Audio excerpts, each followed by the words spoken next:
Welcome to this explainer. Today, we're diving into an absolute game changer for your operational workflow.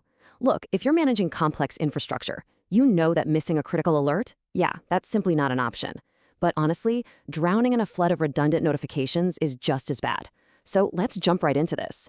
Today, we are breaking down the ultimate blueprint for integrating Supermicro's SuperCloud Composer, or SCC, directly with Salesforce. We're going to build a totally seamless webhook integration that takes those raw infrastructure alerts and transforms them into clean, trackable, actionable Salesforce incident cases. Think about your current setup for a second. How do you automatically connect critical infrastructure events directly to your incident tracking workflow without creating a total nightmare of duplicate tickets? It's a massive operational headache, right? Usually, your infrastructure alerts live in one silo and your IT support desk is stuck in another. And that disconnect, it creates a lag in response times, leads to super annoying manual data entry errors, and ultimately, it costs you uptime. Well, our goal today is to completely eliminate that gap. Here's our roadmap for today. First, we'll look at the integration architecture. Second, setting up Salesforce. Third, configuring SCC Support Advisor. And finally, testing and troubleshooting.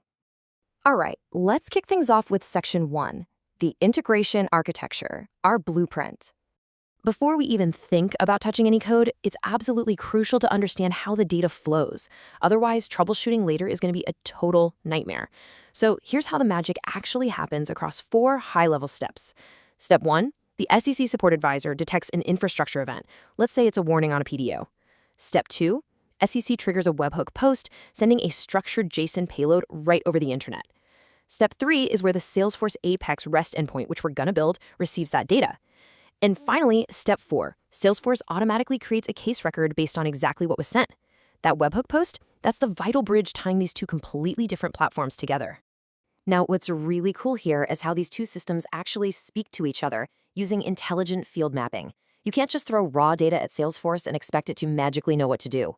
The SCC payload sends an event message, which gracefully becomes the subject of your Salesforce case. But take a look at the severity field. This is awesome.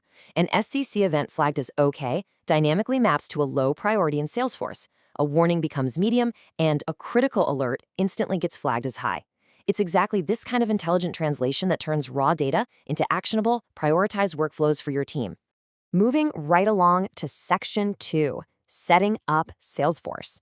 This is where we build the receiver. So jumping into the Salesforce environment, we need to create an Apex REST class. You just head over to Setup and search for Apex classes. Now, this piece of code right here, this is the absolute engine of our integration. It's specifically designed to listen at a custom URL, validate the incoming API key, just to make sure the request is actually coming from your SCC system, parse that incoming JSON payload, and then map those exact fields we just talked about to spin up a brand new case record. But hey, just having the code isn't enough, right? We have to expose it to the outside world securely. To do that, we create a Salesforce site. You'll want to search for sites in the quick find menu, register your site domain if you haven't already done that, and just create a new site named SCC_webhook. You can even set the active site homepage to something simple like in maintenance. Now, why are we doing this? Well, this step is incredibly important because it provides a vital public URL. That URL is what allows external systems, like SCC, to call your Apex endpoint without needing any complex, heavy user authentication protocols. Once you hit save on that new site, pay close attention to the custom URLs section right at the bottom of the detail page. You absolutely need to copy and save that generated domain name. That is the exact unique destination address we're going to be pasting into the SuperCloud Composer configuration in just a bit. Keep it handy. Okay, before we leave Salesforce entirely, there is one final, strictly non-negotiable step. We have to configure the guest user profile permissions. Because our webhook is technically unauthenticated in the traditional sense, Salesforce is going to look at this incoming request and consider it a guest. So you must click into the public access settings for your new site and explicitly grant this guest profile access to our SCC webhook handler Apex class. Then scroll down to the object permissions and grant both read and create access for cases. Seriously, if you skip this step, your webhook will hit a massive brick wall and literally no cases will ever get created. All right, Section 3, configuring SCC Support Advisor. It's time to send the signal. Now we pivot over to the SCC interface. You'll navigate to Admin, Then drop down to Support Advisor and select Policies. Think of this as your command center. This is where you define exactly what infrastructure events actually warrant waking up your IT team. Just hit that Create button to start putting together a new policy. The policy creation process is broken down into a really simple sequential flow to keep things super focused. First, you'll name your policy, let's just call it Salesforce for now, and make sure the status is enabled. Then you just check the boxes for the severity levels you actually care about. Critical, error, alert, warning, info. Next up, you select which specific appliances this policy applies to.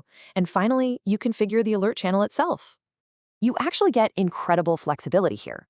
On one hand, you can perfectly customize your alerts by granting the policy access to very specific racks or devices, so you're not forced into some rigid one-size-fits-all alert setup. And on the other hand, even though we're building a webhook today, you can simultaneously route traditional SMTP email notifications to designated admins, all right from the exact same policy flow. Pretty neat, right? Okay, so when you get to that final Alert Channel Settings tab, you'll select Standard Webhook Service. Now, pay attention because the destination address format is the real linchpin here. You're going to paste in that HTTPS site domain you generated in Salesforce earlier. Then you append it with the path /services/Apex REST/SCDC webhook. And finally, you add .api key equals followed directly by the secret key string you define back in your Apex code. This specific URL merges your Salesforce domain with that required API key parameter to totally secure the automated connection. Save the policy and boom, the bridge is complete. Which brings us to our final stop, Section 4, Testing and Troubleshooting. Let's stress test this bridge. I always say you should frame testing not as a chore, but as your critical final validation. After all, you definitely want to simulate an alert before waiting for a server rack to actually catch fire at 2 a.m., right? Using a tool like curl or Postman, you can construct a JSON payload that looks exactly like the one SCC generates. You just include data points like the system location, the event type, and the event message. Send that post request over to your URL. If everything is configured correctly, your terminal is going to return a success message complete with a shiny new Salesforce case number. Of course, in the real world, things don't always go perfectly on the very first try. So here is a super practical cheat sheet for you. If you get a 403 forbidden error, that almost always means you forgot to add the Apex class to your guest user profile in Salesforce. If you see unauthorized, just double-check that your API key matches perfectly. A 404 not found usually just means you've got a typo in your URL path. And hey, if the webhook says success but absolutely no case appears, go back and ensure your guest user actually has create permissions for cases. And there you have it. We've covered the architecture, the Salesforce setup, the SCC configuration, and how to test the whole flow. By building this bridge between SuperCloud Composer and Salesforce, you've taken those siloed, noisy infrastructure events and transformed them into a streamlined, automated, and highly prioritized ticketing workflow. So I'll leave you with this final thought to chew on. With your infrastructure alerts now totally unified and those duplicate tickets completely eliminated, how much is this going to transform your IT team's incident response times? Thanks for joining me on this explainer and happy integrating.